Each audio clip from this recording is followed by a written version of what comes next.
Good morning students. बच्चों, आप लोगों का फर्स्ट हाफ ईयरली एग्ज़ाम होना है। आप लोग को टाइम टेबल मिल गया होगा।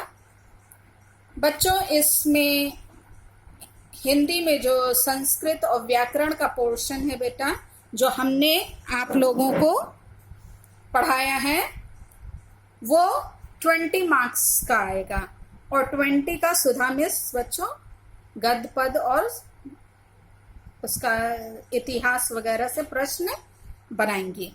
तो बच्चों, जो संस्कृत और व्याकरण से जिस प्रकार के प्रश्न आपके एग्जाम में पूछे जाएंगे उसके बारे में आपको हम बता दें। ये बच्चों वैकल्पिक प्रश्न रहेगा, ऑप्शनल वाला, जिसमें 3 ऑप्शन दिए रहेंगे, ए, बी और सी करके, जिसमें एक बच्चों करेक्ट आंसर होगा उसको आपको बस टिक करना रहेगा।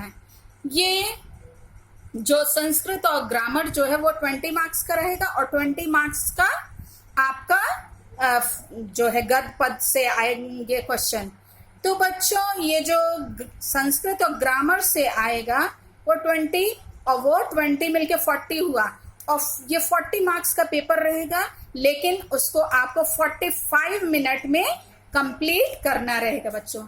तो आप लोग जल्दी जल्दी क्वेश्चन को पढ़िएगा और सही आंसर पे टिक लगाइएगा।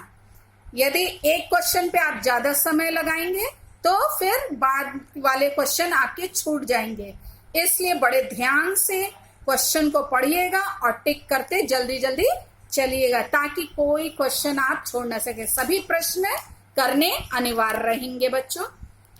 संस्कृत से जो प्रश्न आएंगे बेटा चैप्टर से, वो हम आपको बता दें। जितना भी 1 वर्ड क्वेश्चन आंसर हमने आपको करवाया है, चैप्टर आप सब पूरा पढ़े हैं, जो उसका ये वाराणसी, वीरः वीरेण पूज्यते और देशभक्ता चंद्रशेखरा, इस 3 चैप्टर से क्वेश्चन आएंगे केवल बच्चों। तो आप क्वेश्चन आंसर को जो 1 वर्ड वाले हैं उसको लर्न कर लीजिएगा। नेक्स्ट आपका हमने पोर्शन भेजा है, उसमें है रस, छंद, अलंकार।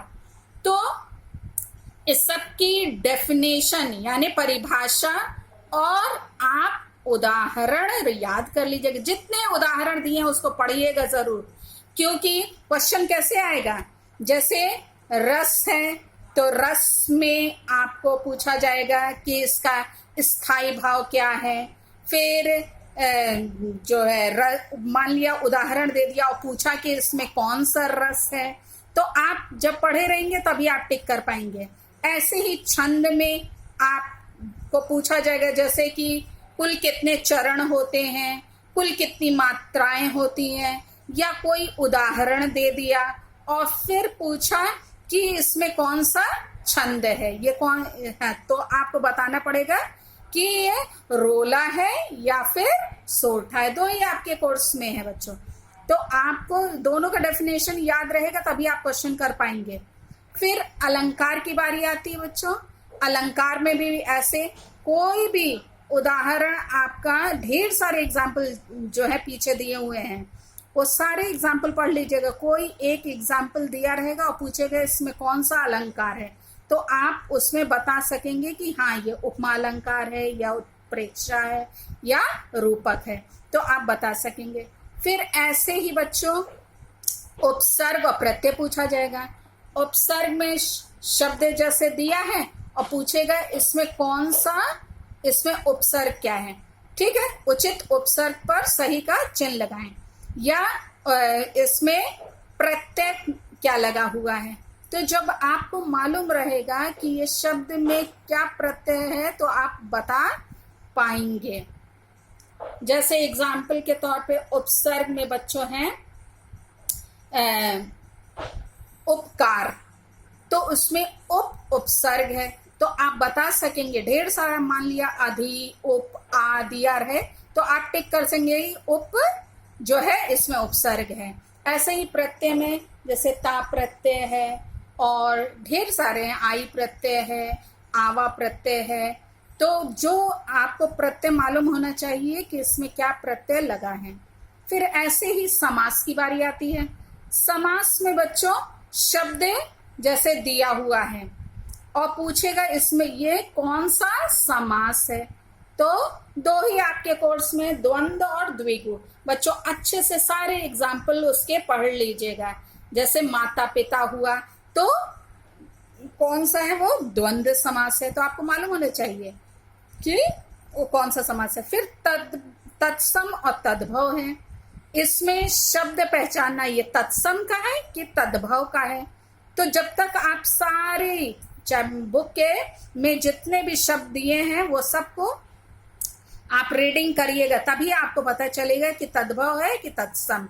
आप सब जानते हैं संस्कृत का जो शब्द रहता है वो तत्सम होता है, जो मूल रूप से संस्कृत का रहता है, और संस्कृत वैसे ही हिंदी में उसका प्रयोग होता है तो वो तत्सम होता है, और जो थोड़ा परिवर्तित हो जाता है वो तद्भव हो जाता है। फिर पर्यायवाची जितना आपकी बुक में है सभी का पर्याय पढ़िएगा। अब आप बड़ी क्लास में आ गए, ये नहीं होगा कि केवल ऊपर से 10 या 15 का केवल पूछे, ऐसा नहीं, सबका आपको पर्याय पढ़ना पड़ेगा तभी आप कर पाएंगे। फिर है संधि। संधि जो हमने पढ़ाई है बच्चों वो आएगी। जैसे कोई भी शब्द हो गया, जैसे विद्याधन आलय है, तो जैसे विद्यालय शब्द दे दिया और पूछा इसका सही विच्छेद क्या होगा, तो आपको जब मालूम होगा कि विद्याधन आलय होता है तो आप तभी उस पर सही का निशान लगा पाएंगे।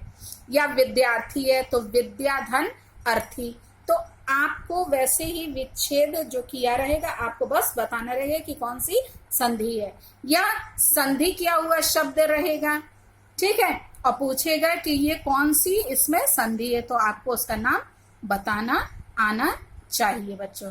तो इस प्रकार से ये आपका पोर्शन है। इसको बच्चों ये फर्स्ट हाफ ईयरली एग्जामिनेशन बहुत अच्छे से दीजिएगा और क्वेश्चन को जल्दी पढ़िएगा और समझ के सही उत्तर पे सही का निशान लगाइएगा बच्चों, ठीक है। तैयारी अच्छे से कीजिएगा। Thank you.